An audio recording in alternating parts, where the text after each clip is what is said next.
as long as you're all on mute. Okay, so good morning, Sarah. Good morning, David. And thank you so much for agreeing to allow me to have the pleasure and privilege of being your mediator for today. I'm so pleased that you have chosen mediation as a way to resolve your differences. How are you both feeling? I'm feeling angry. You're feeling angry, frustrated. Okay. I feel cheated and I'm upset. Okay. And to be fair, that's not unusual for the start of the session. I mean, obviously, if you weren't feeling the way you are, you wouldn't need mediation. But how are you feeling about the process? This is the first time I'm in a mediation session, so I'm just hopeful that it turns out to be a good session for me. Okay, so your first time. Thank you, David. And Sarah? I'm not sure. I hope the process would be helpful. You're giving out a very positive vibe, but other than that, I'm not sure about the process. And it might be useful if I just give you a little short synopsis. I don't want to go into too much detail and bore the life out of you, because I know that you're going to be keen to get on. But just, I guess the most important things are that it's an informal process, and it's an opportunity for you both to be able to state what you need to get from the process, what your goals are for today. This session, this opening session, I have asked you to both come with a prepared statement that you'll be able to share. And then after that, we'll probably break up into caucuses, but it depends. If I think it might be worthwhile staying together, then we can do that as well. And that's the beauty of mediation. It's a very flexible process, and we can be quite creative about how we use the process. So if I thought it were better that you had some individual time to work with me, then we'll do that. But if I think that we could just have a conversation, a respectful conversation, then we'll do that. I think in the agreement to mediate, you have both signed. You will have seen that everything that we talk about today will be kept confidential. There is no there's no pressure on you to continue mediation. You can at any point, you can stop the process if you'd like. You can ask me to speak to me independently if we're still together. Let me see, what else do I need to say? So today, because we're all adults, this is an opportunity to have the kind of conversation that you haven't been able to have previously together. And I guess it means that if you guys are able to resolve things today, then you don't have to go through the court system, the legal system, which, as you probably know, can be lengthy and expensive. Because it could well be that today you guys will be able to resolve your problem through the process of mediation, because it is a very powerful process, and it gives you both a voice.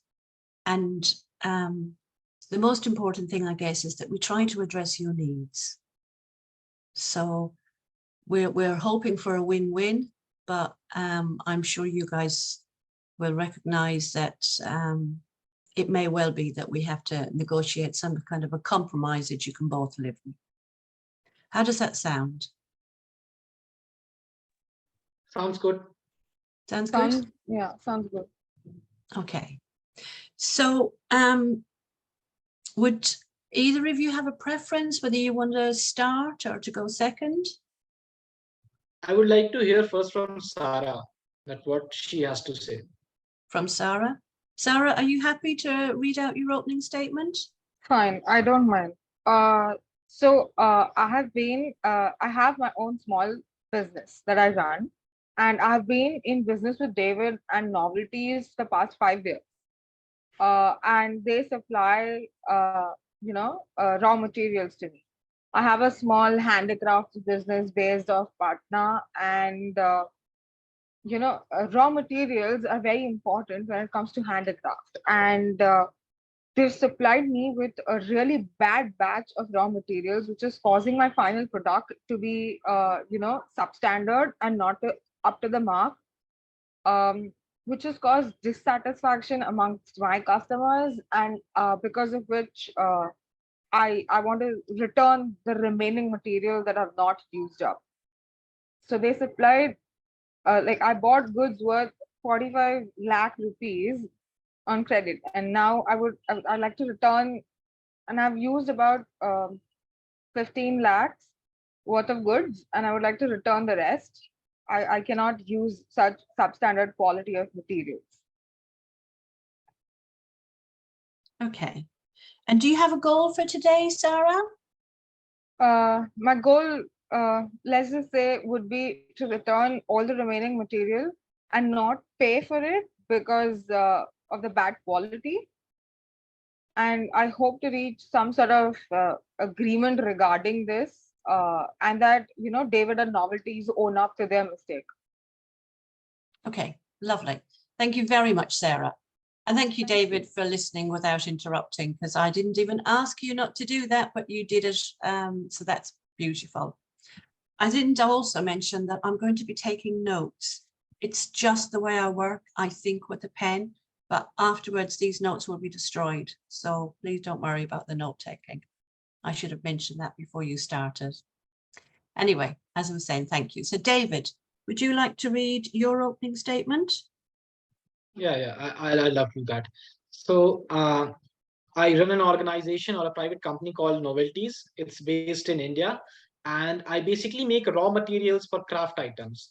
So Sarah has been one of my clients since last 5 years, and we have been in a good business relationship.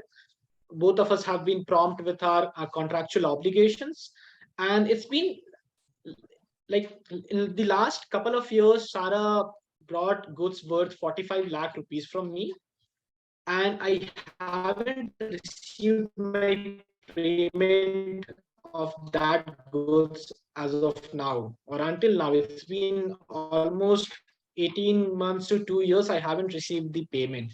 The other reason is she's saying that the goods were of substandard quality, which I highly disagree. That could not be possible. I have been in this market for last 10-15 years, and I have never heard complaint regarding my goods. So this is simply unrealistic, and I can't take that. So my goal from this mediation session is to get my 45 lakh rupees back from Sarah, and for that I'm ready to do anything. Okay, thank you. And again, thank you, Sarah, for listening without any interruptions. So I'm just going to basically give you a little quick summary of what you've both said. And it sounds like that you've been working together for 5 years, and for most of that time, it seems like you had a good relationship. However, this last batch of goods that has cost 45 lakh rupees, that your impression, Sarah, is that they weren't of the normal quality and standards as previous.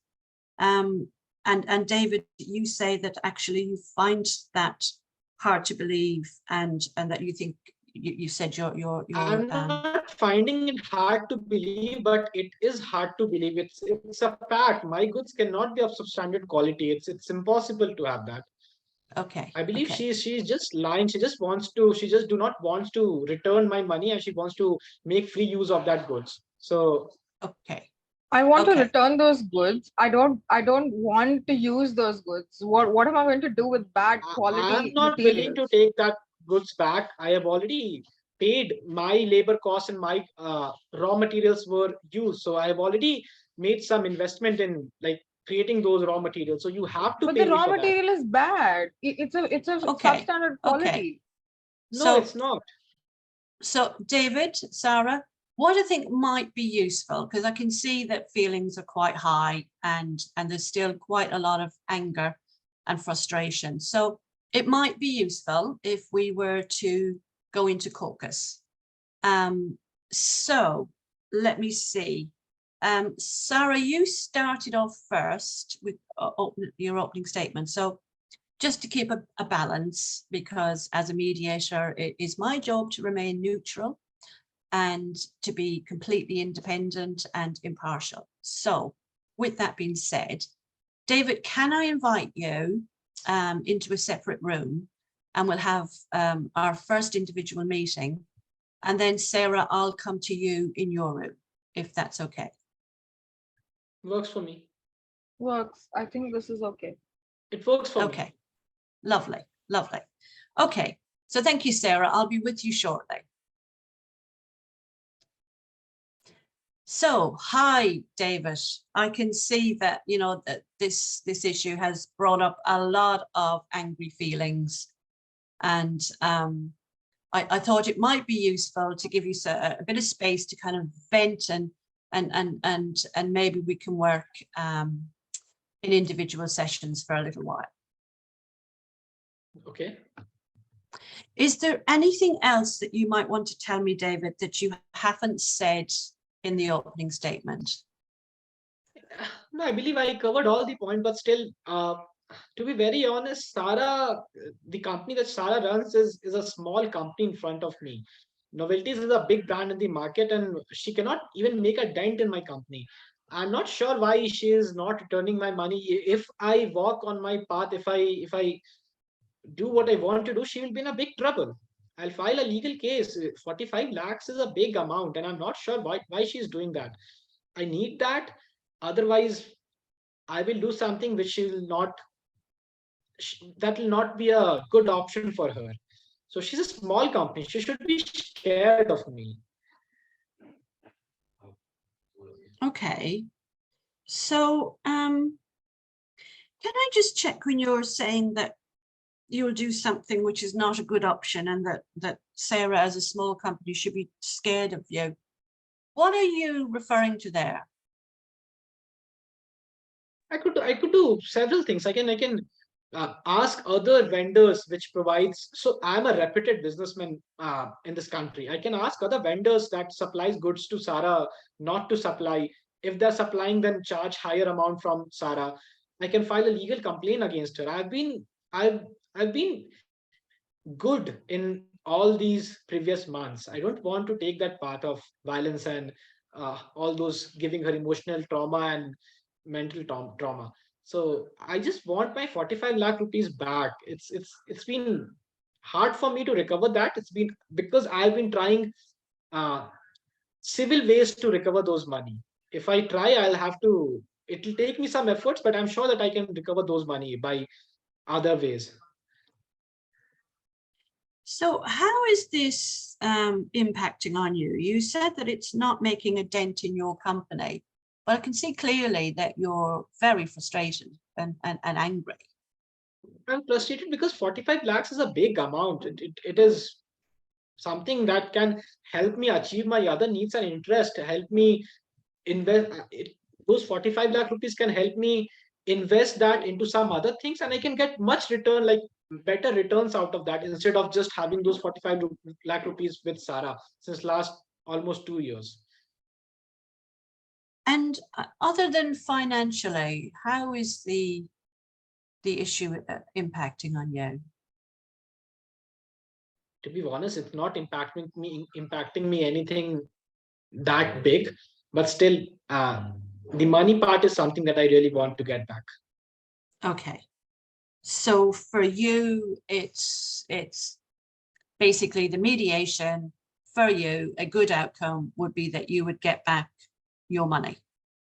Yeah. All of it. And to be very honest, sharing this with you, Irene, I don't want to get into litigation because I'm already very busy. I have a lot of other engagements, and I don't have time to get into these litigation and those all sort of things. And plus, additionally, it will cost me another solid bucks of money that I don't want to invest. Well, oddly enough, that's where I was going to go next. You know, what how long it'll take, how much it will cost, the stress involved of taking a legal case. Because obviously I know myself from working with disputing parties for the length of time that I have been, that it's a lengthy, expensive process, and it doesn't always get the outcome that you might expect. True, I agree. And what do you think your chances of actually winning at court might be? I have a good chance because see, in our contract, it's very clearly mentioned that whatever goods that is received by Sarah, she has to inform me within 2 weeks that if the goods were of substandard quality or not. If within 2 weeks she informs me that the goods are of substandard quality, I will return that.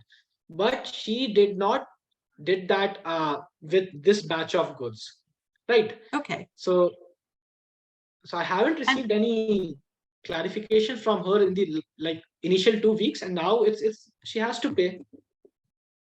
And can I just check how long it was before she did inform you, David? Can you please repeat? I missed you there. Sorry, can I just check how long it was before she did inform you about the goods being? Almost three months. Almost 3 months. Okay. Okay. Okay, David. So thank you for that. I've got a lot more information. If it's okay with you now, I'm going to pop over to Sarah's room and I'll have a similar conversation with her. Nothing that you have said will be passed over at all. Everything that you have said will be completely confidential. Yeah, thank you so much. No problem. Okay, well, I'll be with you shortly. So, Sarah, where are you, Sarah? Hi, Sarah. Thank you for waiting. So, you're on mute. So Sarah, I thought it might be best to kind of have these individual sessions because clearly you're both been affected by this dispute, and when people are angry, we can say things that we don't always mean, but it can actually exacerbate the conflict. So Sarah, is there anything that you didn't say in the opening statement? Any other information you might like to add? Yes. So because of the bad batch that I received of raw materials and not doing really well, our dispute is at least about a year and a half, 2 years old. So these goods were supplied to me around the time of the pandemic, which is already a tough time, and we've had issues there. And then there was a point. So to be honest, I that batch of goods, I was unable to inspect them on the spot when I received them. Right. As per our contract, we do have a clause where it says that I'll, inspect the raw material before accepting the delivery. But at that point in time, I was unable to, inspect them. And I don't want novelties to find out about this because it is falling on my part. But I had other reasons because of which I couldn't do so. And so the batch is bad, and I had to also downsize my company because of the amount of uncertainty and losses that I was facing.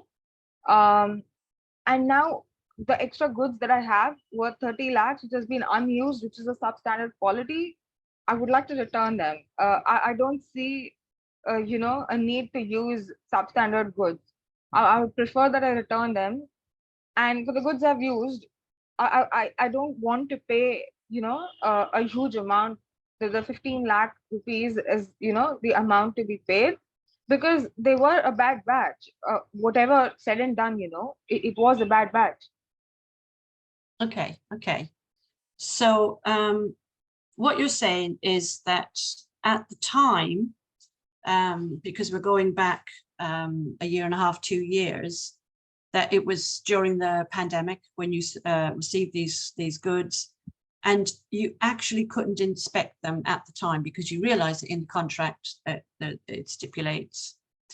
So you said that you don't want novelties to find out. And Sarah, let me just assure you that whatever you say in this session will remain confidential.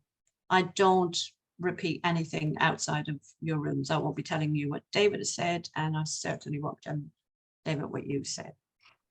So you shared that you've had to downsize your company, that there's lots of uncertainties, and that really and truly you just want to be able to return the remaining goods because they are substandard and you wouldn't be able to use them.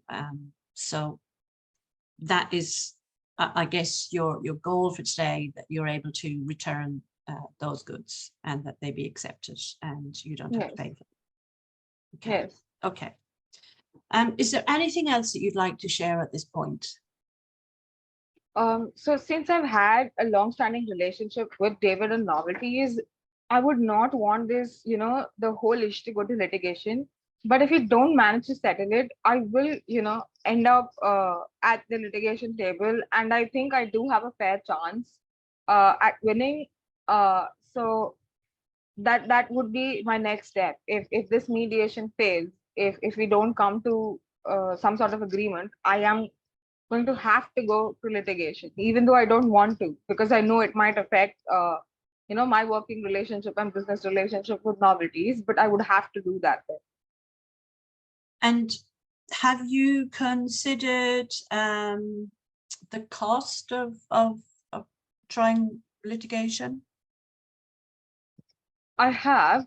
I'm not sure whether, I can hold out for a really long time against Novelties because I know it's a big company.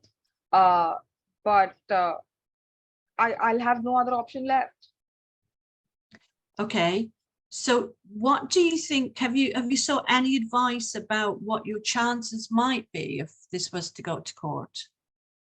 So I have consulted with a lawyer, and the lawyer tells me that I do have a chance at winning, but I'm not really confident about the outcome, even though the lawyer says so.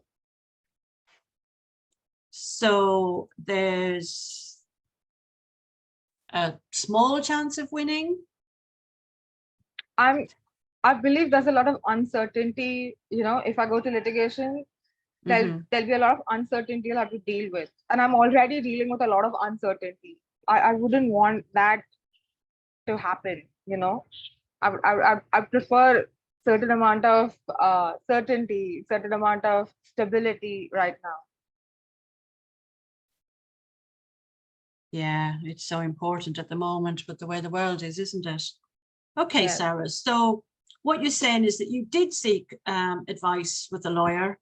He told you that there's maybe a small chance of winning, but that there'd be lots of uncertainty. And what you really need at the moment is more certainty, not less. Also, there is the cost of litigation. Did he give you a ballpark figure of how much it might cost? Do you have any idea at all? No, I don't. But then the lawyer also said that if I win, the cost would be covered and I wouldn't have to worry about it. Okay.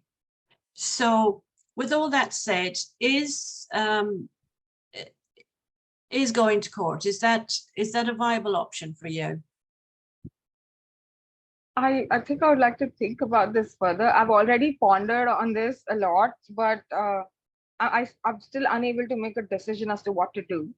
As I said, I want to, maintain the business relationship that I have with David and Novelties. But I need them to be understanding as well about, their quality of goods and me wanting to return it. Okay. Okay, so you want to have a little think about it, but what's important for you is that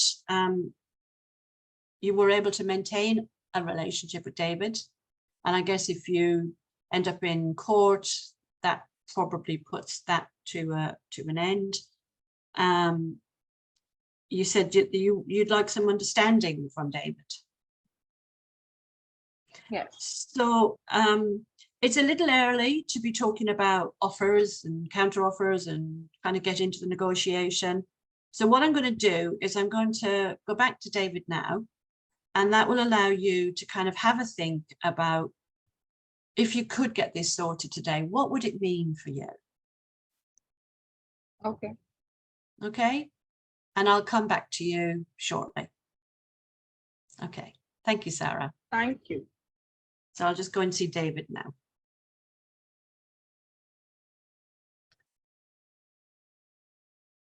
There we go, David. There you are.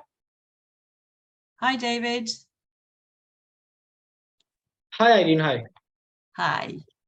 So, David, you've had a little bit of time for reflection there while I've been away. Any new thoughts percolating? Yeah, I spent some time thinking of how I can try having this dispute resolved. But yeah, I haven't been able to come up with some specific terms or specific offers. Mm-hmm. So earlier what we were saying was that you have got some options. You talked about there's the litigation, file a legal case. You also mentioned another option, which would be about talking to other vendors and asking them not to supply Sarah with goods. Yeah, that's true. So how would that have any impact on your business, David? Me getting into litigation? Well, I mean, we'll come to the litigation case because that's, that's got all sorts of implications. But if you were to be speaking to vendors about one of your customers that you supply to, would that have any sort of an impact on you and your business? No, that won't have any impact on me or my business, but that would surely have a negative impact on Sarah's business. Okay. And it wouldn't have any impact on you that you were... No, clearly not. I run a big organization, so that won't make any difference to me. And personally, how does that fit with your values? It doesn't align with my values, and that's the reason I haven't been doing this lately. So, but still, if needed, I will have to do that. But to be honest, it does not align with my values. Okay. And then the other option that you mentioned, the filing a legal case. Have you sought any advice, David?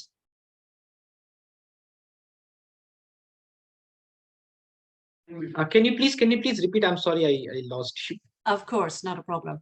I was just wondering if you've sought any advice already about going the legal route. No, nothing as of now. And I mean, there's lots of issues about going down the legal route, because there's the time, there's the cost, there's the reputational damage, but also there's the relationship, because you mentioned in your opening statement that you previously had a good relationship with Sarah. Yeah, I did have. I just wanted to check. So, what does Sarah think of me? Do you have any idea what did she discuss in her private session? So, David, just to remind you, honestly, everything that you say is confidential. I will not be repeating anything to Sarah, and it's the same. It works both ways.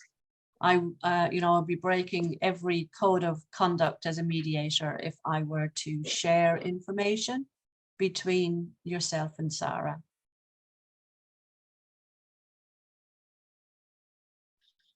Okay, I respect that. Thank you. I- Also, it wouldn't be very helpful. What will happen, David? We'll get to the point where we kind of start a little bit of negotiation, and then I will ask for permission of what I can share with Sarah, and I will do the same with Sarah. I will ask her for permission of what she would want to share. So if there was going to be offers, counter offers and what have you, passing over and back, then I will check with you and I will write down exactly what you want me to say. And then that keeps us all safe, because nothing is shared that we don't have express permission. All right. Works. So David, let me ask you, what would it be like if you were able to get this resolved today? What would that be like for you, for the company? I'll get my 45 lakh rupees back. I can use those money to invest somewhere else, get better returns. So that's an impact that I'm looking for after this mediation session, for me and for my organization.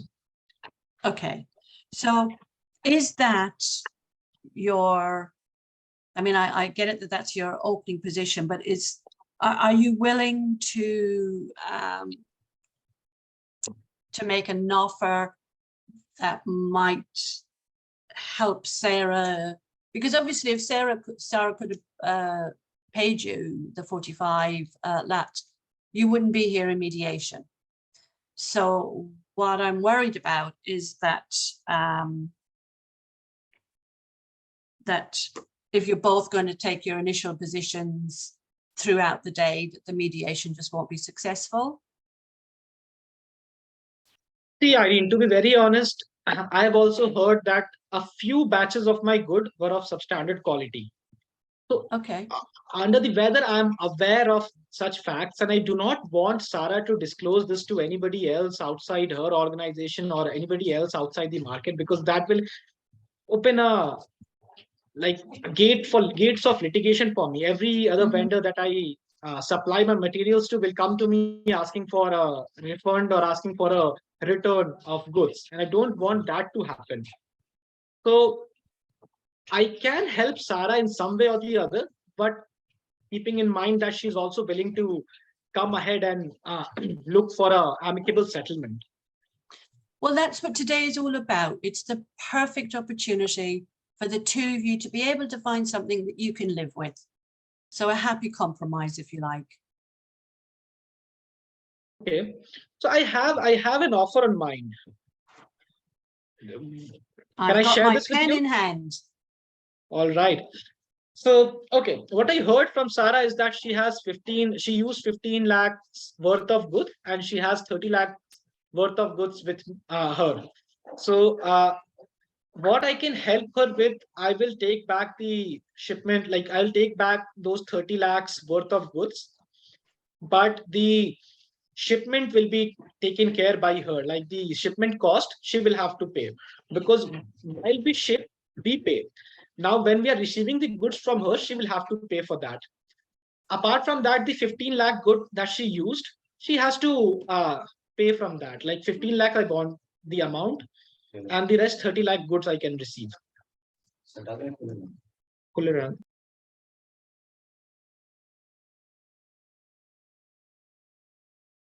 Okay, so I've wrote this down, but I'm going to repeat it back, and just please let me know if this is exactly what you want me to put to Sarah. So you said that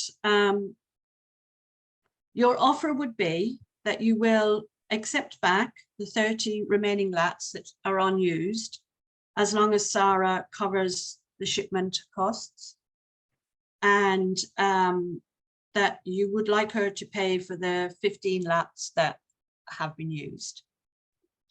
True, yes. Okay. And is there anything else that you want me to add at this point? No, I think that's it. That's it. Wonderful.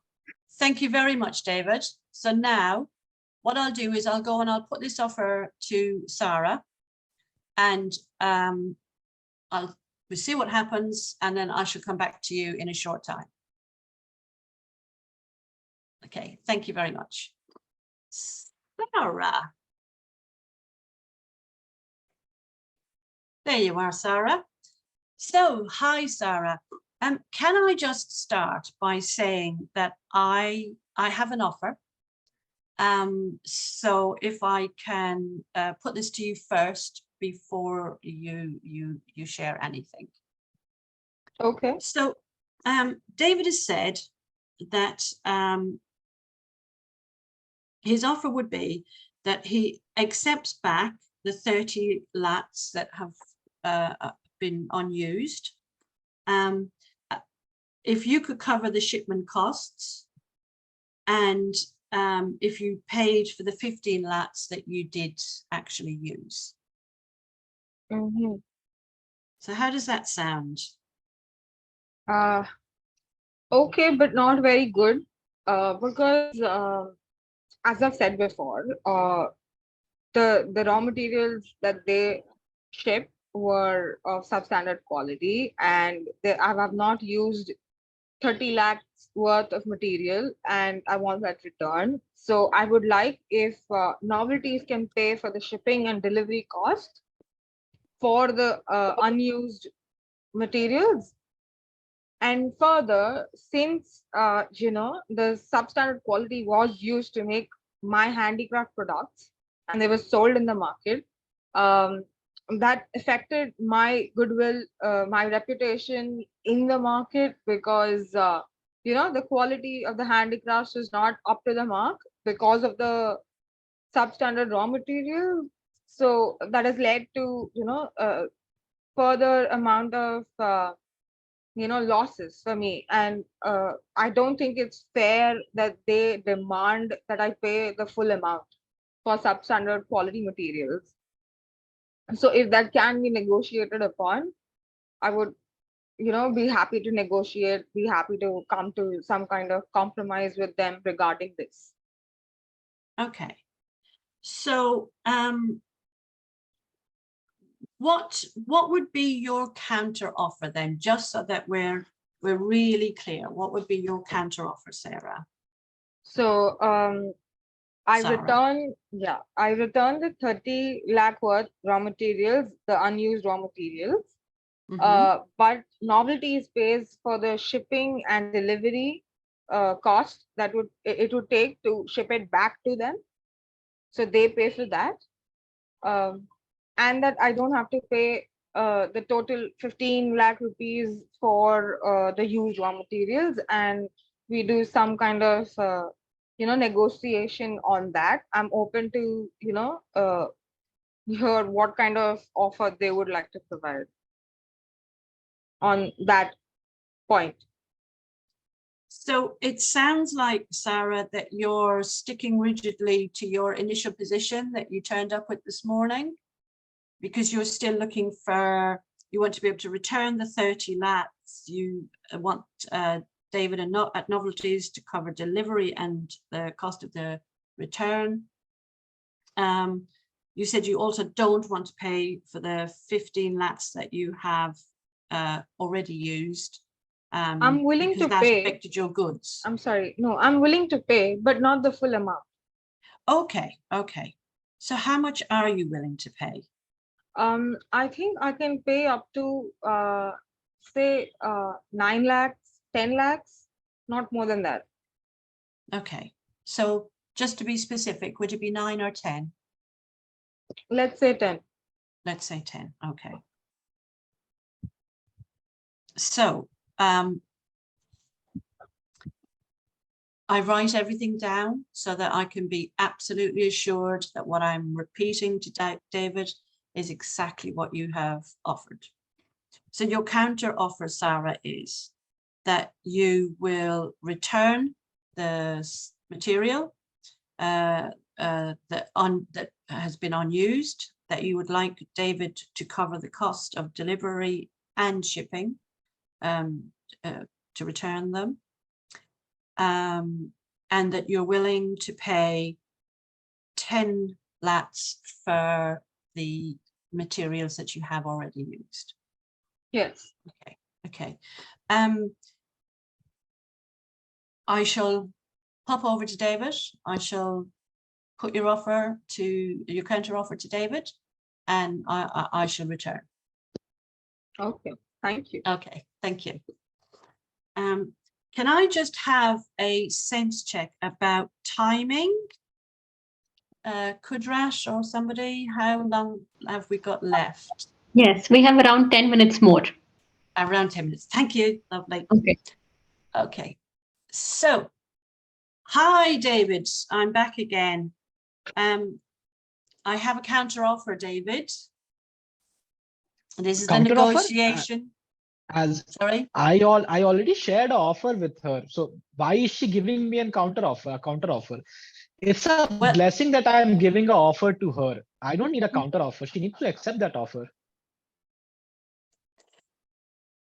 I guess because this is the negotiation stage. I mean, we start off with an offer, a counter offer, and sometimes I can be over and back for quite a while until the two of you are in agreement with what the actual resolution will be.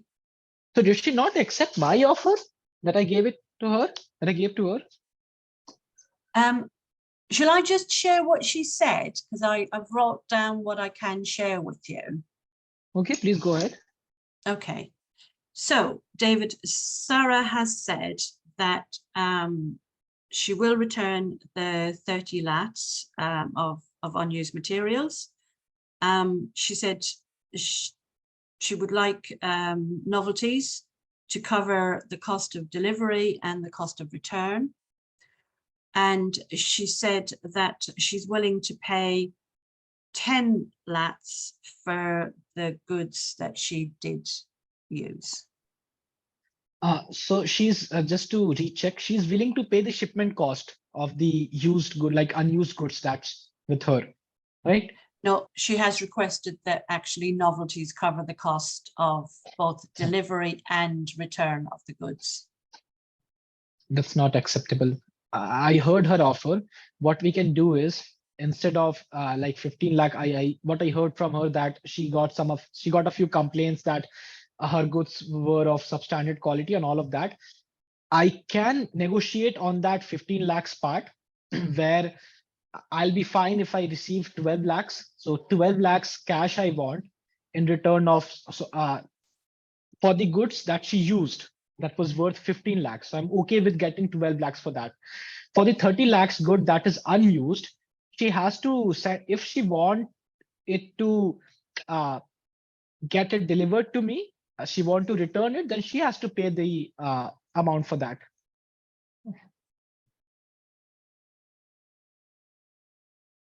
Okay, I'm just writing this down. Yeah, please take your time. Yeah.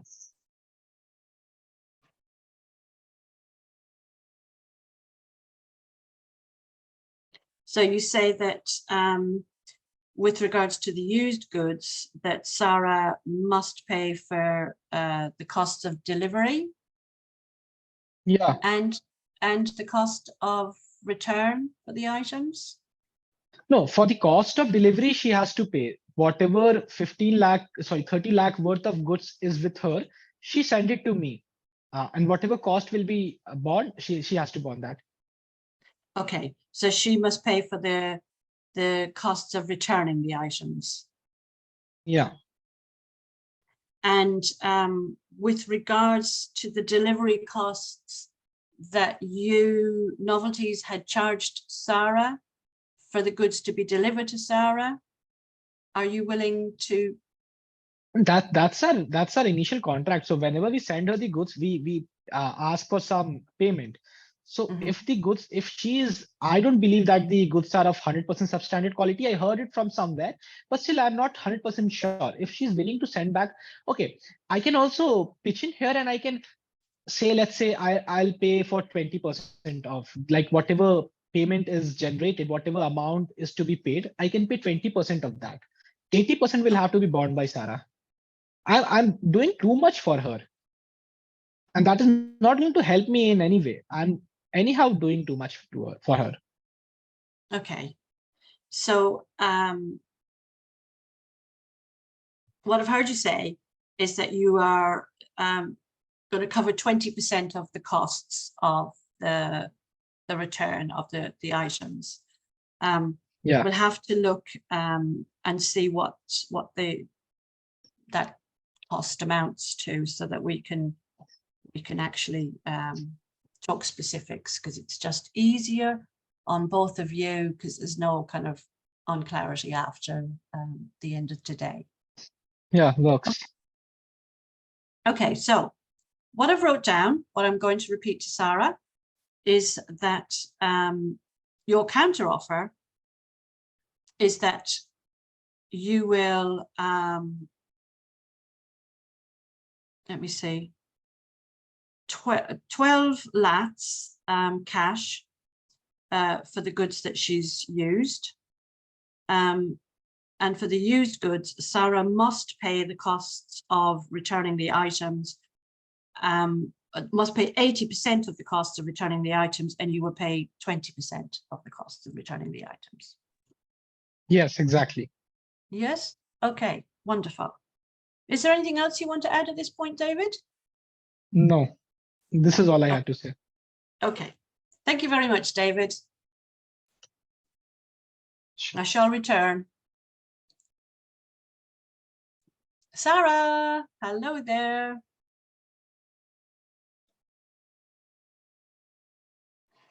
There we go.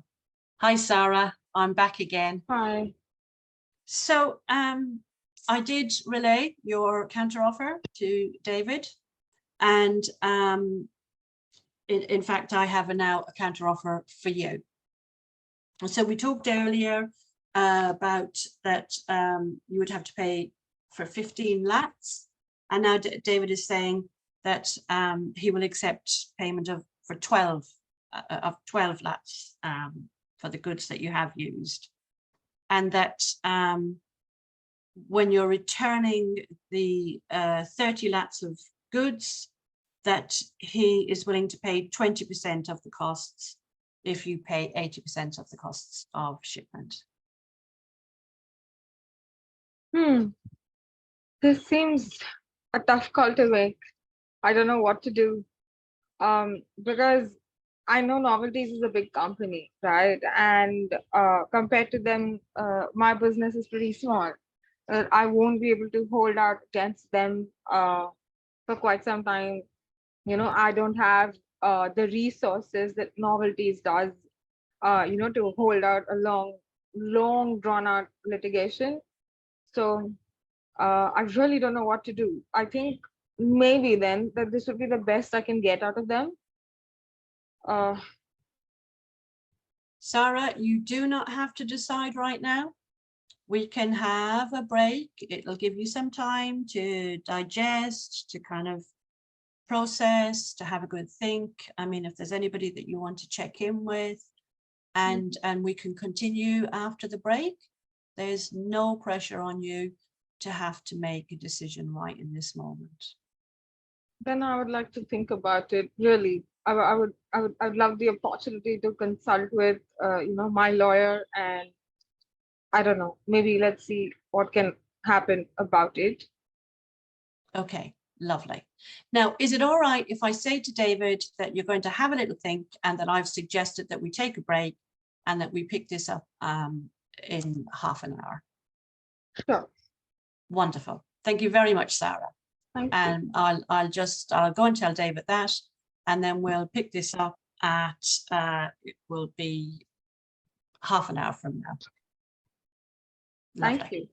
Thank you, Sarah. Thank you. So I guess that's it, kind of done. We don't have to go back to David and say what I've just said. So thank you very much, Sarah and David. Fabulous role players. And now it's over to you guys. Right, Kudus, would you like to take this?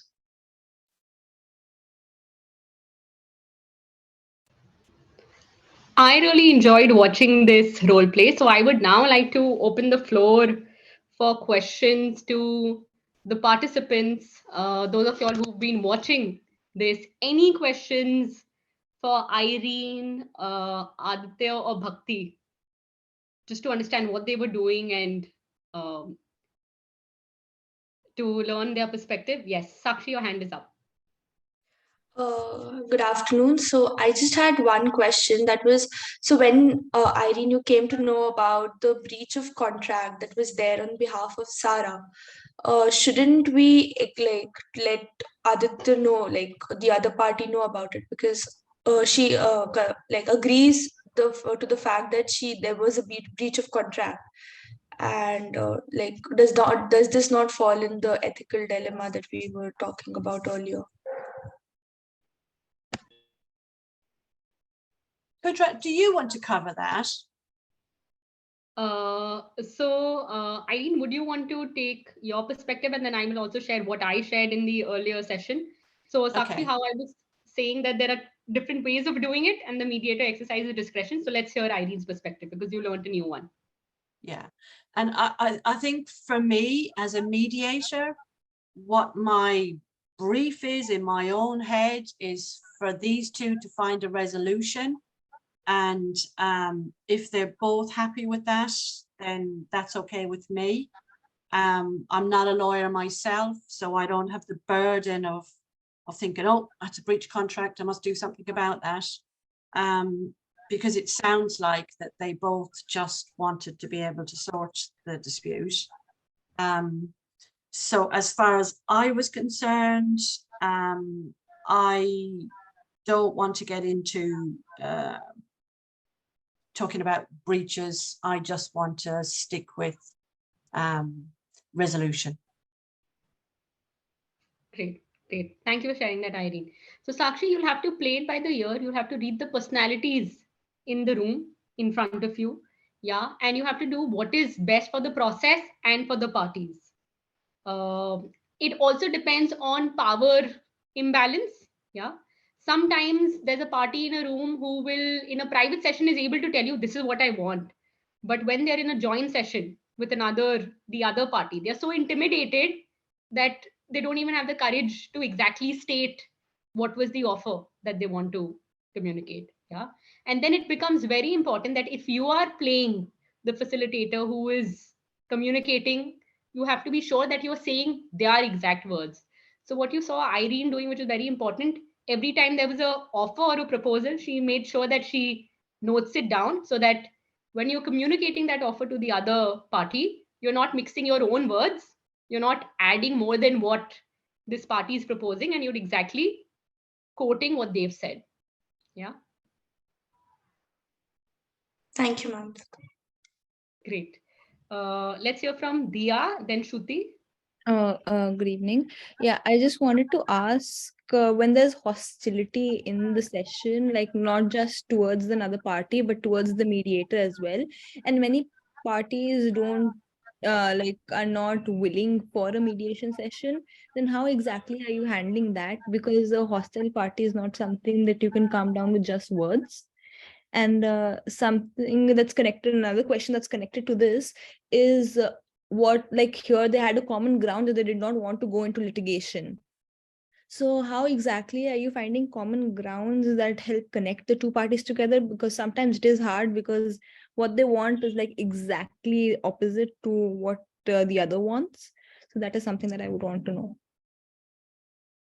Okay, lovely. Thank you. Great questions. So dealing with a hostile party.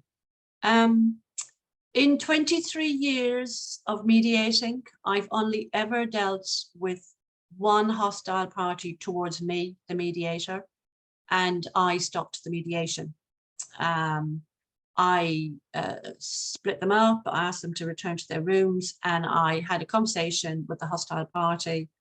And I said, I got it that he was frustrated. I understood that he was angry. Mediation was all about having a safe conversation. And if we couldn't do that, then we wouldn't have the mediation.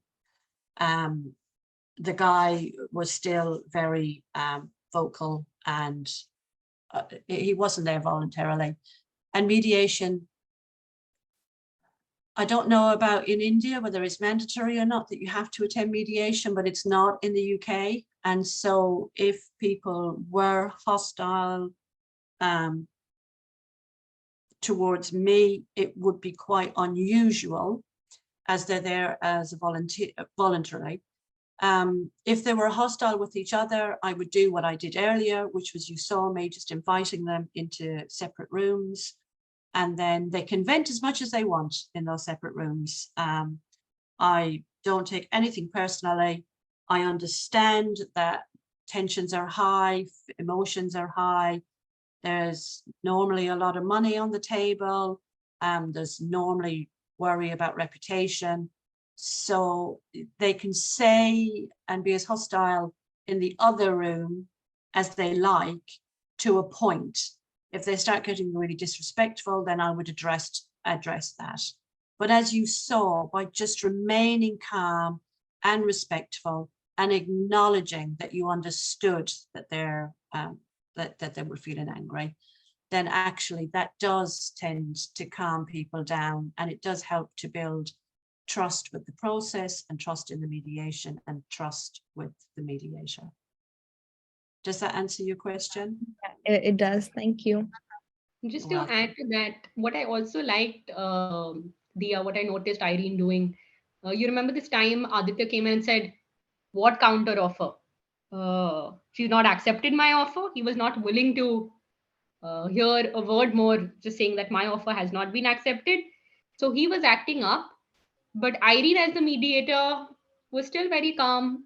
She was not letting his tension and his frustration translate into, tension for herself as the mediator. She said, we're negotiating right now. Yes, she's not accepted your offer. Let me just tell you what exactly she said. Yeah. So I think that's also an art to pick up. Great. Okay. Let's hear from Shruti. Yeah, so my first question is actually an extension to Sakshi's question.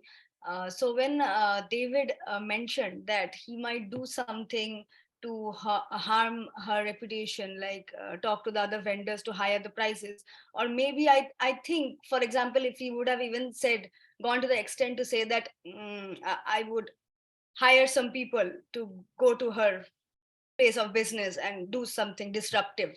So would you think that is something that would, Irene, as a mediator, would be enough for you to take an action? Like, is it something that you would want to tell Sarah about? Is that something? Well, it's not something that I would want to talk to Sarah about at all, but it did kind of raise concerns for me. I went back and addressed it. I checked in, if I remember, I said, how will that fit with your values, your own values? And then he admitted that actually it doesn't fit with his values. If it was a thing that he was to say, you know what, business is business, and I'll do whatever it takes to get my money back, then I would have had a serious concern, and I would have had to address that in a more challenging way. So yeah, but you will very, very rarely, if ever, get a party who's going to actually tell you something that is illegal. But yeah, you do have to challenge it. You have to address it. And I stayed calm, and I didn't judge him or blame him, because that is never going to work in the favor of the mediator, the party, or the process. So by remaining calm, staying neutral, keeping that impartial, just very gently and respectfully check in, Okay. Does that answer your question? Thanks. I have one more question. Can I ask? Absolutely. Right. So there was this point when both David and Sarah didn't want to talk about offers, right? They were both just talking about, I'll go to litigation. And that's when you were mentioning that why litigation is not a good alternative. So what would you have done if they would have kept on talking about litigation and not going into discussing offers?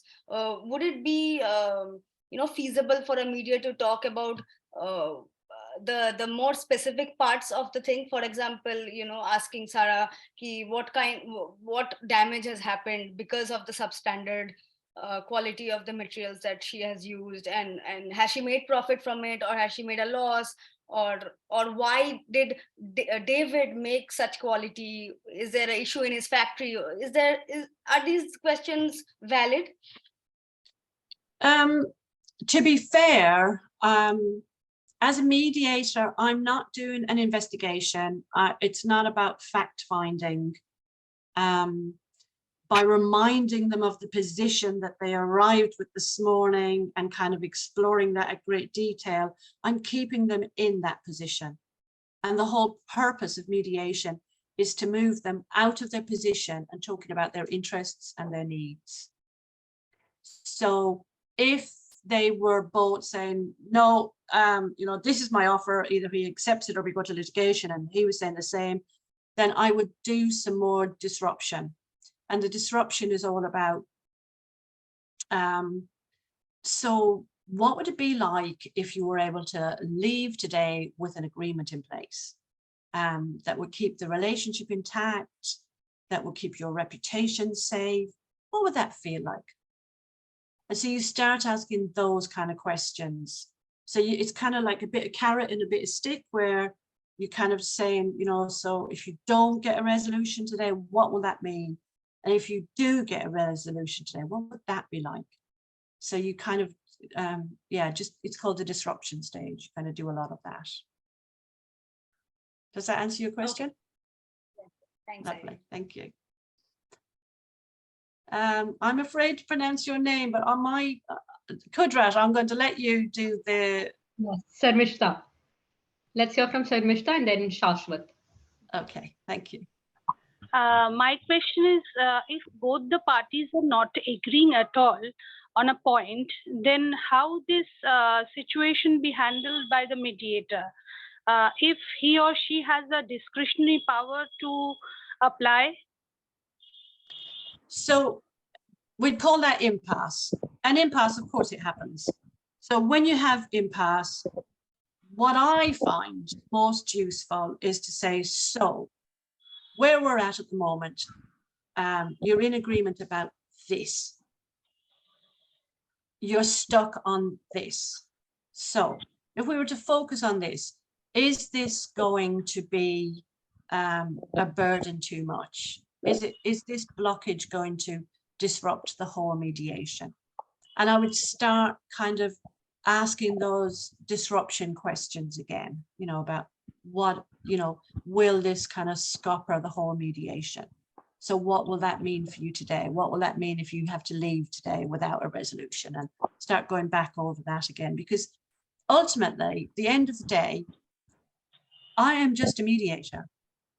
It is up to the parties to either work towards an agreement and find resolution or not. I can keep chugging away little bit by little bit, celebrating the wins, working on the impasse, and just keep chipping away. And if you do it with grace and you do it with patience, and sometimes you can use a little bit of humor, I use a lot of humor, and you can get past impasse. And there's lots of techniques to use, which we probably don't have time to get into, but I'm sure the training will do that at some point. Thank you. Yeah. You're welcome. Great. Yeah, Sarmishta, we have a separate session on dealing with impasse. So Okay. a lot of tips and techniques will be shared. Okay. Beautiful. Yeah. Okay. Let's hear from Shashwat and then Mrinalini. Hello, ma'am. Thank you for Hello. the session. So my question was this, that the whole session, one thing that I observed, that it was mostly the private conversation between you and one of the parties. And we didn't really spend too much time by keeping both the parties, on one table, and then you addressing them equally. So, like, is that a strategy that you guys employ, that you need to address things privately, and then maybe then the solution can be reached in a much more convenient way, or is it that's how it's done? So my preference is always to work with both parties together. However, when there is a lot of anger, a lot of tension, a lot of accusations being, flying back and forth between the parties, then the best option for me is to kind of just separate them, have individual sessions. I would have liked to bring them back together, and I probably would have done if this had gone on much further. I would have asked them both if they were happy to come back and speak to each other. But yeah, and I did say this in the mediation, and it's one of the things that we can do as a mediator. We can be creative, we can be flexible, we can meet the needs of the parties with the kind of goal in our minds, in our heads. So our objective is to help these two people to come to a resolution. And however that's going to happen is how it's going to happen.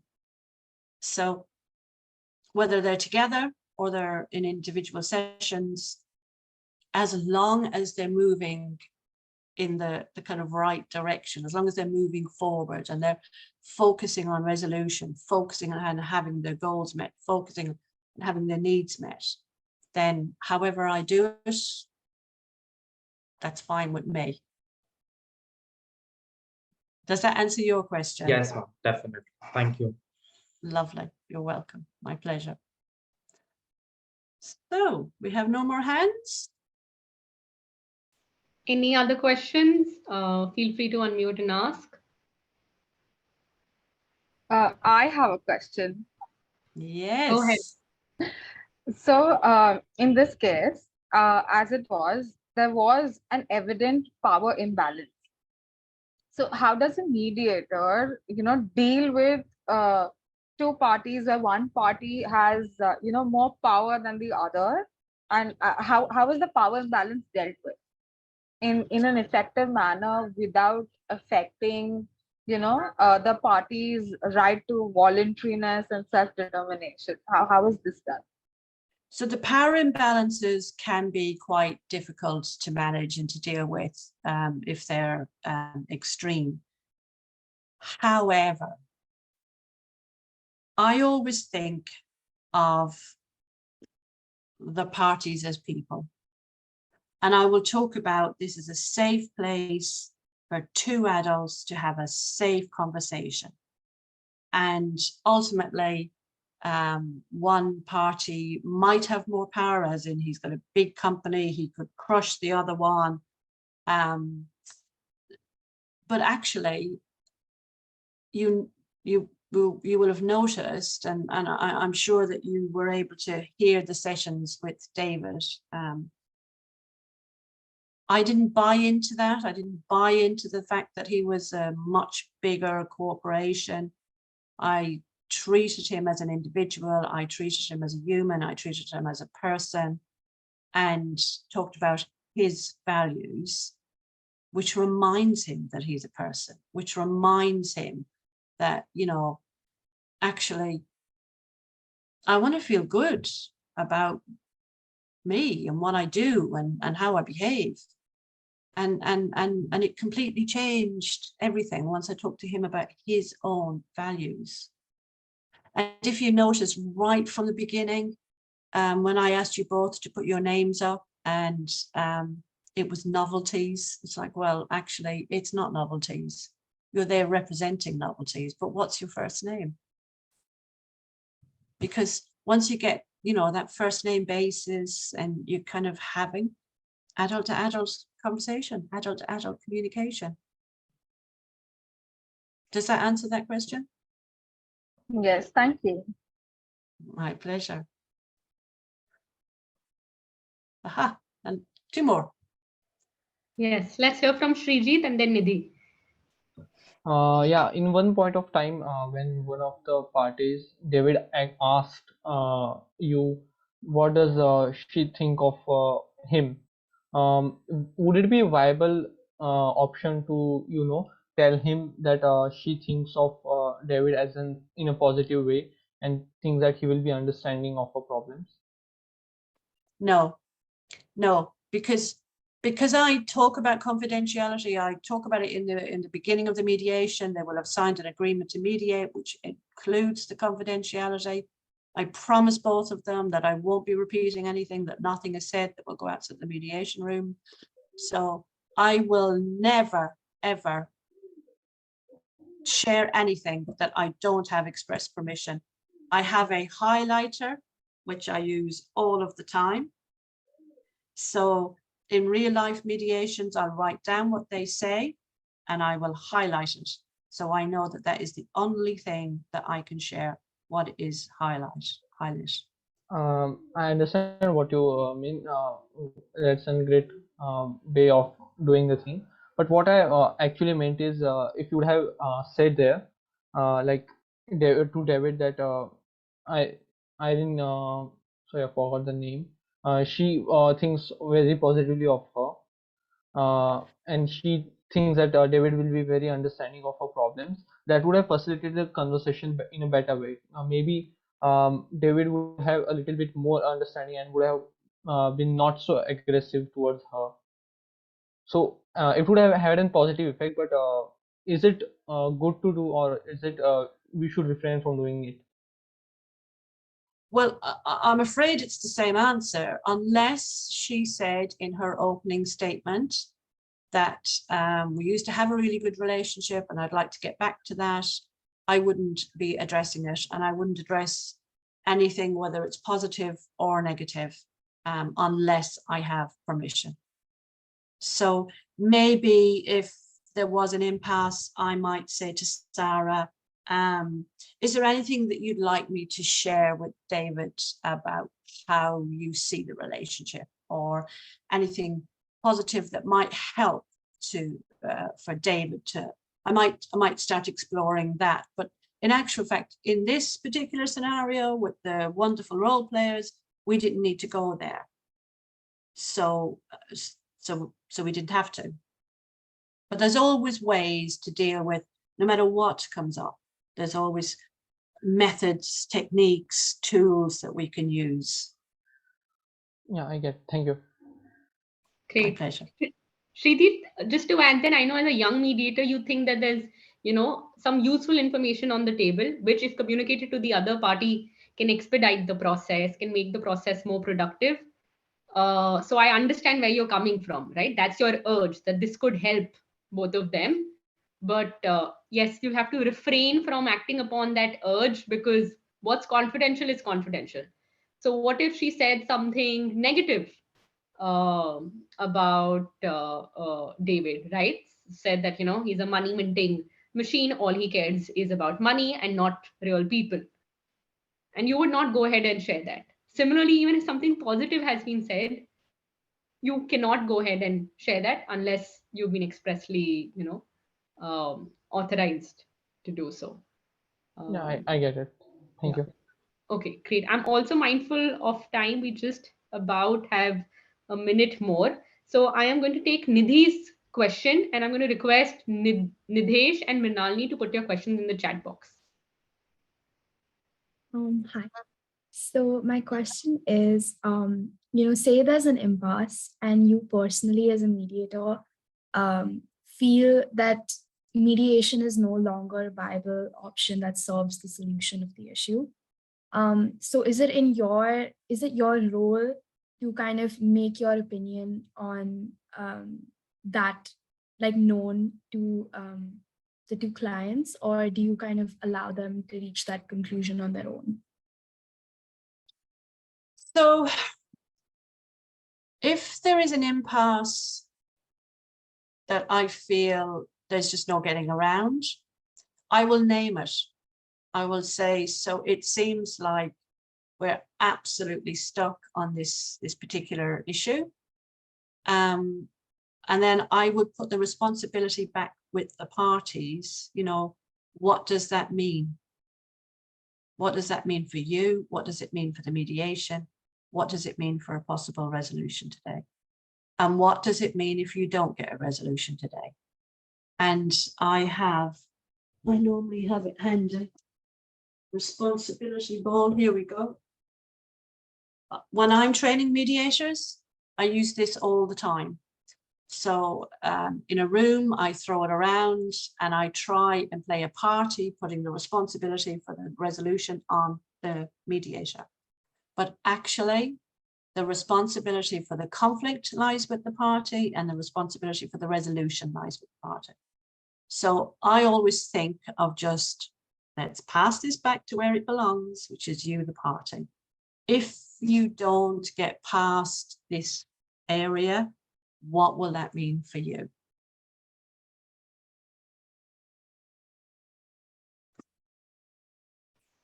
Great. Thanks for that, Irene. And I think we have one final question.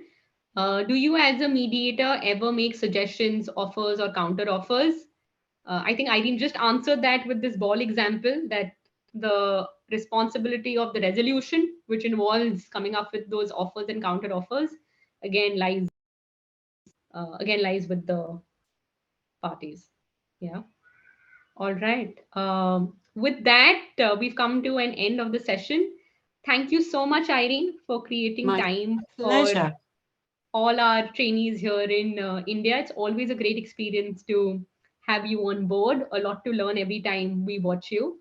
Thank you so much, and hope you enjoy your weekend. And I hope you enjoy the rest of your training. And I put an invite out, find me on LinkedIn, connect with me. And I love to always hear how you guys are getting on in your mediations at the end of your training. So best of luck to everybody. Namaste. Thank you so much, Irene. Thank you so much. Loved your presence. Thank you. Bye. Bye. Great. With that, we only have the last session left, which is you practicing your opening statements. So what I want to do now is take a break until 4:15. Yeah, so we have roughly about 7 minutes. Take a break, come back at 4:15. Until 4:25, I want you to sit and write your own opening statement. Yeah. So 4:15 to 4:25, I heard with your videos on, you write your own opening statement. While you're writing your own opening statement, if you have any questions or doubts coming into your mind, I am here. Ask me. And then we will put you into breakout rooms in groups or pairs where you will practice your opening statement along with the co-participant. Yeah. So that's what's left for the rest of the day. So the idea is to get you started as mediators already. So I will see you on the other side at 4:15. Can we get the checklist? Yes. Before you come back, you will have the checklist in your email. You'll have it in your inbox. Okay, thank you. Great.